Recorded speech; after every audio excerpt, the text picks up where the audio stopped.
Suivez le journal de la CAN sur Radio Jam, le point des rencontres, les analyses, toute l'actualité de ce grand rendez-vous footballistique africain en un seul repère.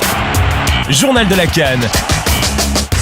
Le journal de la CAN, toute l'actu de la CAN sur Jam. Salut à tous, bienvenue dans ce rendez-vous sportif. Le Ghana a empoché hier les 3 points de la victoire face au Botswana. Un but de John Mensah a suffi aux Black Stars pour venir à bout des zèbres. Après plusieurs alertes d'Ayew et de ses amis, le portier botswanais s'incline à la 25e minute. Sur un corner tiré de la gauche, John Mensah marque de la cuisse dans les 6 mètres.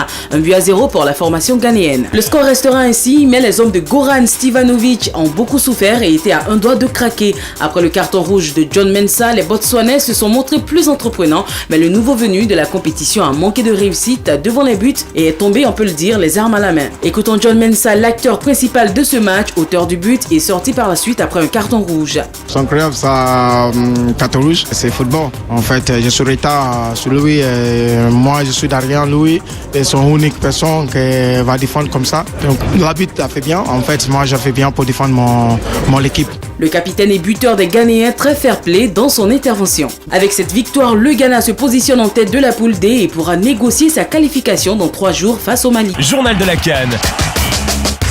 Deuxième match de la soirée, le Mali est opposé à la Guinée. Malgré une nette domination du Sili national, les Aigles du Mali d'Alain Giresse ont débuté la CAN 2012 par une précieuse victoire hier à Franceville 1-0 grâce à un but de Bakaï Traoré. Sur un centre en retrait de Maïga depuis la droite, Diabaté manque le ballon, mais celui-ci arrive sur Bakaï Traoré qui décroche une frappe lourde légèrement déviée des 20 mètres. Les Guinéens ont poussé par la suite avec un Pascal Feindounou impeccable qui a multiplié les occasions, mais devant lui, Soumalia Diakité bien en place dans les poteaux.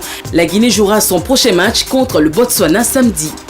Suivez le journal de la CAN sur Radio Jam, le point des rencontres, les analyses, toute l'actualité de ce grand rendez-vous footballistique africain en un seul repère. On passe maintenant au classement du groupe D. Le classement des équipes. Le Ghana est en tête avec 3 points, une place qu'il partage avec le Mali. Derrière, on retrouve la Guinée et le Botswana avec 0 point chacun. Et voilà, c'est la fin de ce rendez-vous sportif. Bonne journée à vous.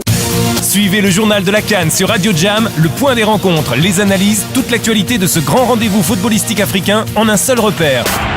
Journal de la CAN. Le journal de la CAN, toute l'actu de la CAN sur Jam.